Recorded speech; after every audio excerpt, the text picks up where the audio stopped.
ಮೀನಾ ರೀ, 1.5 kg ಮೀನಾವರಿ ಇವ. ನಾನು ಇವೀಗ ತೊಳಿಬೇಕು ರೀ, ಅದಕ್ಕೆ ಬಿಸಿ ಹಾಕ್ತೀನಿ ರೀ.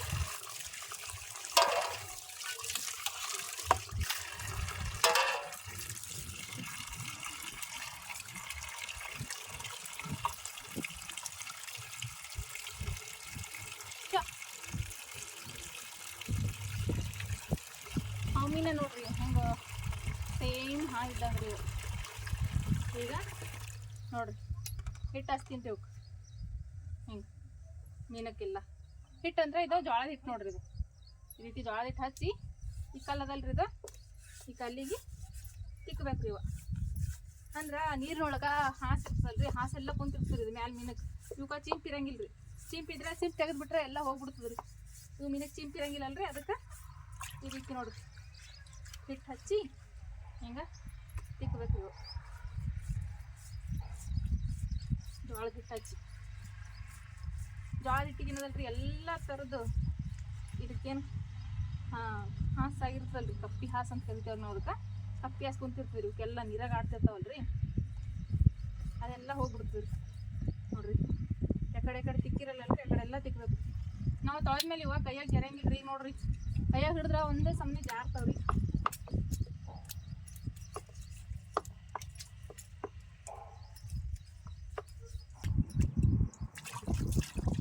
ನೋಡ್ರಿ ಇದೇ ರೀತಿ ಎಲ್ಲ ಮೀನನ್ನು ತಿಕ್ಬಿಟ್ಟು ತೊಗೋತೀನಿ ರೀ. ನನಗೆ ಹಿಂಗೆ ಹಿಟ್ಟು ಹಚ್ಚಿ ತಿಕ್ಬೇಕ್ರಿ ಅವ.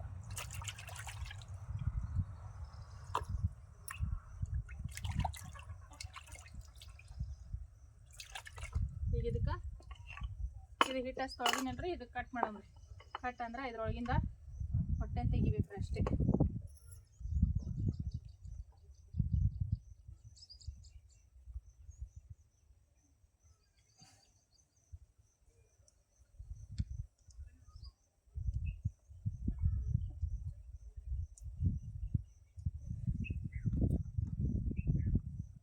ಈಗ ಪಿತ್ತ ತೆಗಿಯಂಬಿದ್ರದ್ದು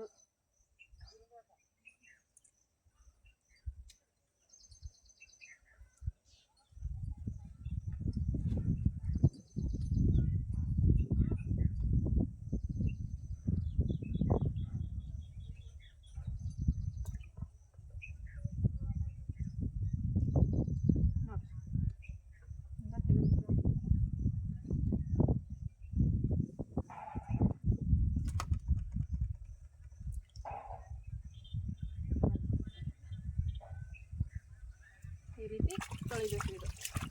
ಇದು ಆಮೇಲೆ ನಾವು ಕಟ್ ಮಾಡ್ಕೊಳಕ್ಕೆ ಬರ್ತದೆ ರೀ. ಹಿಂಗೆ ತೆಗೆದು ತೊಳೆದ್ಬಿಟ್ಟು ಇಡ್ತೀನಿ ರೀ. ಇದೇ ರೀತಿ ಎಲ್ಲ ಮೀನಾಗ ತೊಳೆದ್ಬಿಟ್ಟು ತೊಗೊತೀನಿ ರೀ.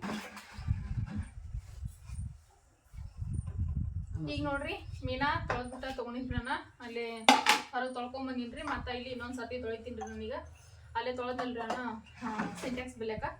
ಅದ್ರಾಗ ಹೊರಗೆ ಮಾಡ್ತಿದ್ರಿ ನಾನು ಅಡುಗೆ, ಹೊರಗೆ ಮಾಡ್ಬೇಕಂತ ಅನ್ಕೊಂಡಿದ್ರಿ. ಅದ್ರಾಗ ಗಾಳಿ ಭಾಳ ಜೋರು ಬಿಡ್ತದೆ ರೀ. ಹಾಗಾಗಿ ಒಲಿ ಪೂರಿ ಹತ್ತಂಗಿಲ್ಲ ಅಷ್ಟು ಗಾಳಿ ಬಿಟ್ಟಾಗ. ಹಸ್ಲೆಕ್ಕೀಗ ಇಲ್ಲೇ ಮನೆಗೆ ಮಾಡಿದ್ರಿ ಅಂತ ಹೇಳಿ ಮಾಡ್ಲಿಕ್ಕತ್ತಿದ್ರು. ಈಗ ಮನೆಗೆ ಮಾಡಿದ್ರು ಒಲಿ ಮ್ಯಾಗ ಮಾಡ್ತೀನಿ ರೀ. ಇವತ್ತು ತೊಳೆದಿವ ರೀ. ಸುಮ್ಮನೆ ಸ್ವಲ್ಪ ನೀರು ಹಾಕಿ ಈ ರೀತಿ ಗಲಿಬಿಲಿ ಮಾಡಿ. ಇಲ್ಲಿ ನೋಡ್ರಿ ಹಸಿ ಹುಣ್ಚಿಕಾಯಿ ರೀ. ಹೆಂಗಿದ್ರು ಭೀ ಮನೆಯಾಗೆ ಗಿಡ ಅದಲ್ರಿ, ಅದ್ರದ ಹುಣ್ಚಿಕಾಯಿ ನೋಡ್ರಿ. ಹಸಿ ಹುಣ್ಚಿಕಾಯಿ ತೊಗೊಂಡ ಒಂದು ಸ್ವಲ್ಪ ನೀರು ಹಾಕಿ ಕುದಿಸಿನ್ರಿ. ಕುದಿಸಿ ತೊಗೊಂಡಿದ್ದು ಹಸಿ ಹುಣ್ಚಿಕಾಯಿ. ಕುದಿಸಿದ ಹಸಿ ಹುಣ್ಚಿಕಾಯಿ ಈ ರೀತಿ ಒಂದು ಸ್ವಲ್ಪ ಕಲ್ಸ್ಕೊಳತ್ತೀನಿ ರೀ ಕೈಲಿಂದ. ಹಸಿ ಹುಣ್ಚಿಕಾಯಿ ಹುಳಿಯಾಕೆ ಮಾಡಿದ್ರೆ ಇನ್ನೂ ಭಾರಿ ಆಗ್ತದೆ ಒಣಗಿ ಮೀನು ಒಣಗಿ. ಈಗ ನೋಡ್ರಿ ಇದ ನೀರು ಹಾಕೊಡ್ತೀನಿ ನೋಡ್ರಿ. ಹಸಿ ಹುಣ್ಚಿಕಾಯಿ ನೀರು ರೀ.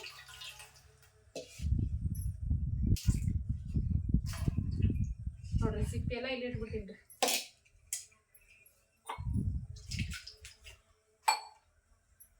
ಈಗ ಒಂದೊಂದಾಗಿ ಏನೇನು ಹಾಕೊಳ್ಳೋದಂತ ನೋಡಂಬ್ರಿ. ಇದು ಹಸಿ ಹುಣ್ಚಿಕಾಯಿ ಹುಳಿ ನೀರು ಏನದಲ್ರಿ, ಇದ್ರೊಳಗೆ ನೋಡ್ರಿ ಅರ್ಧ ಟೇಬಲ್ ಸ್ಪೂನ್ ಅರಿಶಿನ ಪೌಡ್ರ್ ಹಾಕೊಂಡಿನ್ರಿ. ಮತ್ತು ಖಾರ ರೀ.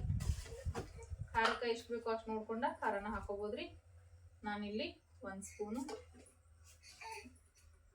2, 3 ಟೇಬಲ್ ಸ್ಪೂನ್ ಖಾರ ಹಾಕೊಂಡಿದ್ರಿ. ಹಾಕಿ ಸ್ವಲ್ಪ ಅದ ರೀ, 1 ಸ್ಪೂನ್ ಅದ ರೀ. ಇದಿಷ್ಟು ಹಾಕೊಂಡ್ಬಿಡ್ತೀನಿ ರೀ ಖಾರ. ಯಾಕಂದ್ರೆ ಮೀನಿಗೆ ಜಾಸ್ತಿ ಖಾರ ಆದ್ರೆ ಚಲೋ ರೀ. ಈಗ ನಾಷ್ಟ ಎಲ್ಲ ಮಾಡ್ತೇವ್ರಿ, ಆ ಚಮಚಲಿಂದ 4 ಚಮಚ ಖಾರ ಹಾಕೊಂಡಿನ್ರಿ ಇದಕ್ಕೆ ನಾನು. ಈಗ ರುಚಿಗೆ ತಕ್ಕಷ್ಟ ಉಪ್ರಿ. ಇದಿಷ್ಟು ಹಾಕೊಂಡ್ಮೇಲೆ ಈಗೇನು ಹಾಕೋತೀನಿ ನೋಡ್ರಿ. ಇದು ನೋಡ್ರಿ ಚಕ್ಕಿ ಲವಂಗ ಮೆಣಸ್ರಿ ಒಂದ್ ಸ್ವಲ್ಪ ಕುಟ್ಟಿನ್ರಿ, ಸ್ವಲ್ಪ ತರ್ತರಿಯಾಗಿ ಕುಟ್ಟಿನ್ರಿ. 1-4 ಲವಂಗ, 1-4 ಮೆಣಸು, 1 ಇಂಚ್ ಚಕ್ಕಿ ಹಾಕೊಂಡಿನ್ರಿ. ಇದು ಕಸ್ಕಸಿ ಪೌಡ್ರ್ ರೀ. ಕಸ್ಕಸಿ ಚಂದ ಹೊತ್ನಾಗ ಹುರಿದ್ಬಿಟ್ಟ ಈ ರೀತಿ ಪುಡಿ ಮಾಡಿ ತಗೊಂಡಿನ್ರಿ. ಮತ್ ಇದು ಕೊಬ್ಬರಿ ರೀ, ಒಣ ಕೊಬ್ಬರಿ ಹುರಿದು ಒಂದ್ ಸ್ವಲ್ಪ ಕಲ್ಲಿನಾಗ ಕುಟ್ಟು ತಗೊಂಡಿನ್ರಿ. ಒಂದ್ಸಲ ತೆಗಿತೀನ್ರಿ, ಜಾಸ್ತಿ ಆತು ಅಂತ ಅನ್ಸಕತ್ತೀರಿ. ಇದೇನಿಲ್ಲಂದ್ರೆ ಉಳ್ಳಾಗಡ್ಡಿ ಒಂದ್ ಸ್ವಲ್ಪ ಸುಟ್ಟು ಇದನ್ನು ಕೂಡ ಪೇಸ್ಟ್ ಮಾಡಿ ತಗೊಂಡಿನ್ರಿ. ಮತ್ತ ಇದು ಕೊತ್ತಂಬರಿ ಸೊಪ್ರಿ, ಇದು ಪುದೀನ ಮತ್ತ ಕೊತ್ತಂಬರಿ ಸೊಪ್ರಿ ಒಂದ್ ಸ್ವಲ್ಪ ತರ್ತರಿಯಾಗಿ ಕುಟ್ಟು ತಗೊಂಡಿನ್ರಿ. ಈಗ ಇದೆಲ್ಲದನ್ನ ಏನದಲ್ರಿ ಮಿಕ್ಸ್ ಮಾಡ್ಕೊಳಮ್ರಿ. ಹುಂಚಿಕಾಯಿ ಹುಳಿ ಒಳಗ ನೋಡ್ರಿ ಇದು ಮಿಕ್ಸ್ ಮಾಡ್ಕೊಳಕತ್ತೀರಿ. ಹಾಕ್ಮಾ ಸಮೃದ್ಧಿ, ಬಾ ಪಲ್ಯ ಮಾಡುವ ಸಮೃದ್ಧಿ. ಈಗ ನೋಡ್ರಿ ಇದು ಮಿಕ್ಸ್ ಮಾಡ್ಕೊಂಡ್ನಲ್ರಿ. ಇದ್ರೊಳಗೆ ನೋಡ್ರಿ ಇವ ಮೀನ ರೀ, ಇವು ಮೀನ ಏನವಲ್ರಿ, ಈ ಮಸಾಲೆ ಒಳಗ ಈ ಮೀನ್ನ ಹಾಕೊಂಡ್ಬಿಡಮ್ರಿ.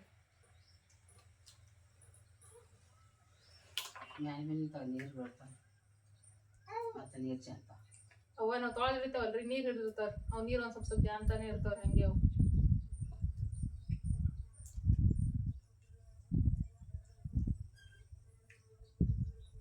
ಕೈ ಮೂಳ್ ಚುಚ್ತಾವ್ರಿ, ನೋಡ್ಬಿಟ್ಟು ಹಾಕೋಬೇಕ್ರಿ.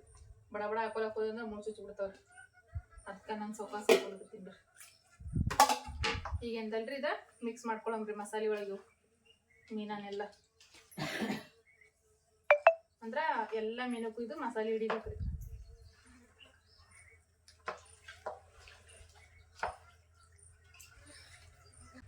ಈ ರೀತಿ ಮಸಾಲೆ ಹಚ್ಕೋಬೇಕ್ರಿ. ಮೊದ್ಲ ಈ ರೀತಿ ಮಸಾಲೆ ಹಚ್ಚಿಟ್ಟ ಈಗ ಏನ್ ಮಾಡೋದು ಅಂತ ಹೇಳಿ ನೋಡಮ್ರಿ. ಇದ್ರ ಮ್ಯಾಲಿದ ಪ್ಲೇಟ್ ಬಡಿತೀನ್ರಿ. ಅಡ್ಡ ತಕ ಈಗ ಒಲಿ ಉರಿ ಹಚ್ಚಮ್ರಿ. ಈಗ ನೋಡ್ರಿ ಒಲಿ ಉರಿ ಹಚ್ಚೀನ್ರಿ. ಈಗ ಬೊಗಾಣಿ ಬಿಸಿ ಆಗದ. ಇದಕ್ಕೆ ನಾನೀಗ ಎಣ್ಣೆ ಹಾಕೋತೀನ್ರಿ. ಒಂದ 2 ಚಮಚ ಆಗೋಷ್ಟ ಎಣ್ಣೆ ಹಾಕೊಂಡಿ ನೋಡ್ರಿ. ಎಣ್ಣೆ ನಾನೇನು ಜಾಸ್ತಿ ಹಾಕೊಂಡಿಲ್ರಿ, ಇದಕ್ಕೆ ಕಡಿಮೆನೆ ಹಾಕೊಂಡಿನ್ರಿ. ಈಗ ಶುಂಠಿ ಬೆಳ್ಳುಳ್ಳಿ ಪೇಸ್ಟ್ ರೀ. ಇದು ಇವಾಗ ಚಮಚಲಿ ಅಂತಾನೆ ತಕೊಂತೀನ್ರಿ. ಎಣ್ಣೆ ಒಂದು ಸ್ವಲ್ಪ ಬಿಸಿ ಆಗ್ರಿ. ಚಟ ಸಿಂತ ಮಾರಿ ಬಾಜು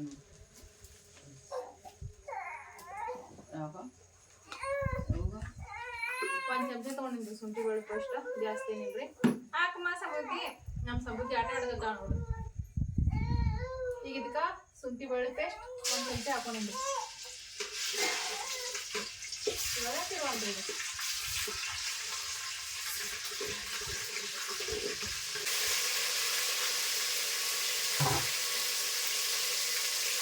ಈಗ ಶುಂಠಿ ಬೆಳ್ಳುಳ್ಳಿ ಪೇಸ್ಟ್ ಕಳಿಸಿದ್ರಿ. ಈಗ ನಾವು ಎಲ್ಲ ಮಸಾಲೆ ಹಾಕಿ ಇಟ್ಕೊಂಡಿವಲ್ರಿ ಮೀನ, ಇದನ್ನ ಹಾಕೊಂಡ್ಬಿಡೋದು.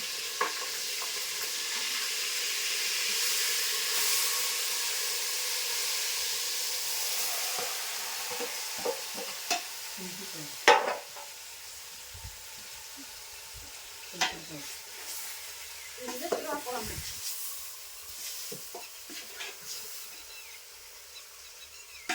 ಇದು ಹಿಡಿಲಕ್ಕ ಒಂದು ಚುಟ್ಕಿ ತೊಗೊಂಬರ್ತೀನಿ ರೀ ಮೊದ್ಲ.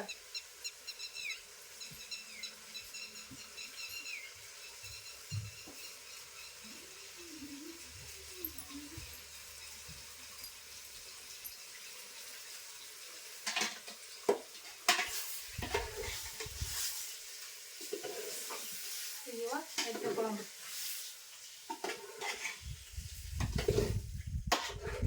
ಕೆಲವೊಬ್ಬರ ಮೊದ್ಲು ಗ್ರೇವಿ ಮಾಡಿಟ್ಟ ಆಮೇಲೆ ಮೀನು ಹಾಕ್ತಾರೆ. ಯಾಕಂದ್ರೆ ಹೊಡಿತಾವ ಅಂತೇಳಿ ಭಯ ಇರ್ತಾರೆ. ಆದ್ರೆ ಈ ಹಾವು ಮೀನಕ್ಕೆ ಆ ಭಯನೇ ಬೇಡ್ರಿ. ಹಾವು ಮೀನ ಒಟ್ಟ ಹೊಡೆಯಂಗಿಲ್ರಿ. ನೀವು ಅರ್ಧ ಗಂಟೆ ತನಕ ಕುದಿಸ್ತಿರ್ನು ಮೀನ ಸಾಫ್ಟ್ ಆಗಂಗಿಲ್ರಿ. ಅವು ಆದ್ರೆ ಬರೀ ಎಣ್ಣೆ ಒಳಗನ ಸಾಫ್ಟ್ ಆಗಿಬಿಡ್ತಾರೆ, ಒಂದ ಕುದಿ ಒಳಗ್ರಿ ಬೇರೆ ಮೀನ. ಆದ್ರೆ ಹಾವು ಮೀನ ಹಂಗ ಆಗಂಗಿಲ್ರಿ. ನಮ್ಮ ಊರೊಳಗೆ ಫಿರೋಜಾಬಾದಾಗ ಹೊಳಿ ಇತ್ರಿ. ಅಲ್ಲಿ ಬರೀ ನಮ್ಮ ಮನೆಯೊಳಗೆ ಹಾವು ಮೀನ ತಂದು ಮಾಡ್ತಿದ್ದೀವಿ ಅವಾಗ ನಾವು. ಯಾಕಂದ್ರೆ ಫಿರೋಜಾಬಾದ್ಗ ದೊಡ್ಡದಾಗ ಹೊಳಿ ಇದಾರೆ. ಹೊಳಿಲಿಂದ ಬರ್ತೀವಿ ಹಾವು ಮೀನ ತೊಗೊಂಬರ್ತೀರಿ ಫ್ರೆಶ್ ಆಗಿ. ಹೊಳಿಲಿಂದ ಹೊಡ್ಕೊಂಡ ಅದ್ರದ ಮೀನಿನ ಪಲ್ಯ ಮಾಡಿದ್ರ ಭಾರಿ ಇರ್ತಿತ್ರಿ ಅವಾಗ. ಅದಕ್ಕೆ ಇವತ್ತ ಹಾವು ಮೀನ ತರಿಸಿನ್ರಿ ನಾನು. ಈಗ ನೋಡ್ರಿ ಎಣ್ಣೆ ಒಳಗೆ ಒಂದ್ ಸ್ವಲ್ಪ ಫ್ರೈ ಅಲ್ರಿ ಇವು. ಏನ್ ಮಾಡತ್ರಿವ ಸಮೃದ್ಧಿ? ಒಲಿ ನೋಡ ಕೂತ್ ನೋಡಕತ್ತೀರಿ? ಹಾಯ್ ಸಮೃದ್ಧಿ. ಹಾಯ್ ಹಾ ಹಾಯ್ ಹಾಯ್ ಮಮ್ಮಿ. ಈಗ ನೋಡ್ರಿ ಇದ ನೋಡಂಬ್ರಿ ಫ್ರೈ ಆಗ್ಯಾವ ತಳಗೆ ಹೊತ್ತಂಗ ಅಂತೇಳಿ ನೋಡ್ರಿ. ಒಂದ 5 ನಿಮಿಷ ತನಕ ಫ್ರೈ ಮಾಡ್ಕೊಂಡ್ರಿ ನಾನು ಎಣ್ಣೆ ಒಳಗ.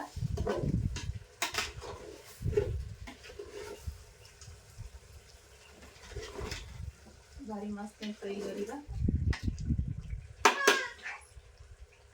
ಈಗ ಇದಕ್ಕೆ ನೀರು ಹಾಕಬೇಕು. ಇವಾಗ ಬುಟ್ಟಿ ಅವಲ್ರಿ ಇದ ಮಸಾಲೆ ಹಚ್ಚಿದ ಈ ಬುಟ್ಟಿ ಎಲ್ಲ ತೊಳೆದ್ಬಿಟ್ಟ ನೀರು ಹಾಕೊಳಂಬ್ರಿ ಇದಕ್ಕೆಲ್ಲ ಮಸಾಲೆ ಹತ್ತಿರ್ತದ್ರಿ. ಅದ್ರ ಸಲಕ ಈ ಬುಟ್ಟಿ ತೊಳೆದ ಇದೇ ನೀರು ಅದಕ್ಕೆ ಹಾಕೋತೀನಿ ರೀ. ನಮ್ಗೆ ಎಷ್ಟು ಗ್ರೇವಿ ಬೇಕು ನೋಡ್ರಿ ಅಷ್ಟು ನೋಡ್ಕೊಂಡು ನೀರು ಹಾಕೊಳಂಬ್ರಿ. ಬಿಸಿ ಬಿಸಿ ಜೋಳದ ರೊಟ್ಟಿ ಜೊತೆ ಹಾವು ಮೀನು ಸಾಂಬಾರ್ ಅಥವಾ ಕರಿ, ನಾವು ಒಣಗಿ ಅಂತೇಳಿ ಕರಿತೇವೆ. ಇಲ್ಲಿ ನೋಡ್ರಿ ಹೆಂಗೆ ಕುದಿಲಿಕತ್ತದ ಹಾವು ಮೀನದ ಒಣಗಿ ಅಂತ ಹೇಳಿ. ನೋಡ್ರಿ ಎಷ್ಟು ಚಂದ ಕುದಿಕತ್ತದ. ಈಗ ಎಣ್ಣೆ ಎಲ್ಲ ನೋಡ್ರಿ ಎಲ್ಲ ಸೈಡಿಗೆ ಎಣ್ಣೆ ಬಿಟ್ಕೊಂಡದ. ನೀವು ಕೂಡ ಇವತ್ತು ನಾನು ಮಾಡಿರೋ ರೀತಿ ಹಾವು ಮೀನದ ಒಣಗಿ ಒಂದ್ಸಲಿ ಟ್ರೈ ಮಾಡಿ ನೋಡ್ರಿ. ಹಾವು ಮೀನದ ಒಣಗಿ ನೋಡ್ರಿ ಎಷ್ಟು ಮಸ್ತ್ ಆಗ್ಯಾವ ಅಂತೇಳಿ. ಕಡಿ ನೋಡ್ರಿ ಎಷ್ಟು ಚಂದ ಕಾಣಿಸಕತ್ತಾವ. ಸೂಪರ್ ಕಡಿ ರೀ. ಕಡಿ ಅಂತ ಏನು ನೋಡಂಗಿಲ್ಲ ರೀ, ಅಷ್ಟ ಚಂದ ಬಂದಾವ ನೋಡ್ರಿ. ಮಸಾಲೆ ಭರಿತ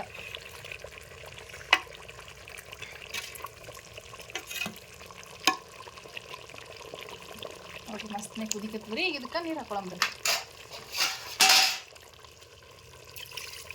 ಗ್ರೇವಿ ಮಾಡೋಕ್ಕೆ ಎಷ್ಟು ಬೇಕೋ ಅಷ್ಟು ನೋಡ್ಕೊಂಡು ನೀರು ಹಾಕೊಂಬಿಡಂಬ್ರಿ. ನೀರು ಹಾಕಿದಾಗ ತಿರುವಿ ಮಸಾಲೆಗಳು ಹಾಕಿ ಕುದಿಲಕ್ಕೆ ಬಿಡಂಬ್ರಿ. ಇದಕ್ಕೆ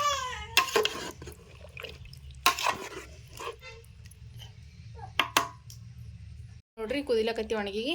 ಇಲ್ಲಿ ನೋಡ್ರಿ ಕಾಂದ ಮಸಾಲ ಹಾಕೊಲ್ಗತ್ತೀನಿ ರೀ ನಾನು. 1 ಪ್ಯಾಕೆಟ್ ಕಾಂದ ಮಸಾಲ ರೀ, ಜಾಸ್ತಿ ಇಲ್ರಿ, ಬರೀ 1 ಪ್ಯಾಕೆಟ್ ಹಾಕೊಂಡು ನೋಡ್ರಿ. ಮತ್ತು ಈ ಮಸಾಲೆ ಹೆಸರು ಏನದನ್ನು ಗೊತ್ತಿಲ್ಲ ರೀ ನನಗೆ. ಯಜಮಾನ್ರು ತೊಗೊಂಬರ್ತಾರೆ. ಇದು ಸಣ್ಣದ ಪ್ಯಾಕೆಟ್ ರೀ. ಇದು ಎಲ್ಲ ಸಾಂಬಾರ್ಗೂ ಬರ್ತಂತೇಳಿ ತೊಗೊಂಬಂದಿರ್ತಾರೆ ರೀ. ಇದು 1 ಪ್ಯಾಕೆಟ್ ಹಾಕೊಲತ್ತಿ ನೋಡ್ರಿ. ಇದು ಮಸಾಲೆ ಈಗ ಎಲ್ಲ ಮಸಾಲೆ ಹಾಕಿ ಇವಾಗ ತಿರುವಂಬ್ರಿ. ತಿರುವಿ ಕುದಿಲಕ್ಕೆ ಬಿಡಂಬ್ರಿ. ತಿರೋ ಹೊತ್ನಾಗ ಏನು ಕಟ್ಟಾಗಲ್ಲ, ಏನಾಗಲ್ಲ ರೀ ಇವು ಮೀನ. ಅದ್ರ ಒಂದೊಂದು ಮೀನಗಳ ಕಟ್ಟಾಗ್ಬಿಡ್ತಾವೆ ನೋಡ್ರಿ. ಇದು ಕುದಿಲ್ರಿ ಇವಾಗ ಮಸ್ತ್ನಾಗಿ. ನೋಡ್ರಿ ಒಣಗಿ ರೆಡಿ ಐತ್ರಿ. ಇದು ತಳಗಿಳಿಸಿ ನನ್ನ ಪ್ಲೇಟಿಗೆ ಹಾಕ್ತೀನಿ ರೀ. ಬಿಸಿ ಬಿಸಿ ಜೋಳದ ರೊಟ್ಟಿ ಜೊತೆ ಸೂಪರ್ ಕಾಂಬಿನೇಷನ್ ರೀ. ಇಲ್ಲಿ ನೋಡ್ರಿ ಹಾವು ಮೀನದ ಒಣಗಿ ರೆಡಿ ಆಗಿ ನೋಡ್ರಿ. ನಾವು ಇದಕ್ಕೆ ಹಾವು ಮೀನದ ಒಣಗಿ ಅಂತ ಕರಿತೀವಿ ರೀ. ಹಾವು ಮೀನದ ಒಣಗಿ ನೀವು ಕೂಡ ಈ ರೀತಿ ಒಮ್ಮೆ ಟ್ರೈ ಮಾಡಿರಿ. ಬಿಸಿ ಬಿಸಿ ಜೋಳದ ರೊಟ್ಟಿ ಜೊತೆ ಅಂತೂ ಸೂಪರ್ ಕಾಂಬಿನೇಷನ್ ಅಂತಲೇ ಹೇಳ್ಬೋದು ರೀ. ಇವತ್ತು ನಾನು ಮಾಡಿರೋ ರೆಸಿಪಿ ನಿಮ್ಮೆಲ್ಲರಿಗೂ ಇಷ್ಟ ಆಗಿದೆ ಅಂತ ಅಂದ್ಕೊಂಡ್ರಿ. ಇಷ್ಟ ಆದರೆ ಪ್ಲೀಸ್ ಎಲ್ಲರೂ ಸಪೋರ್ಟ್ ಮಾಡಿರಿ, ಲೈಕ್ ಮಾಡಿರಿ, ಶೇರ್ ಮಾಡಿರಿ, ಸಬ್ಸ್ಕ್ರೈಬ್ ಮಾಡಿರಿ. ಎಲ್ಲರಿಗೂ ನಮಸ್ಕಾರ.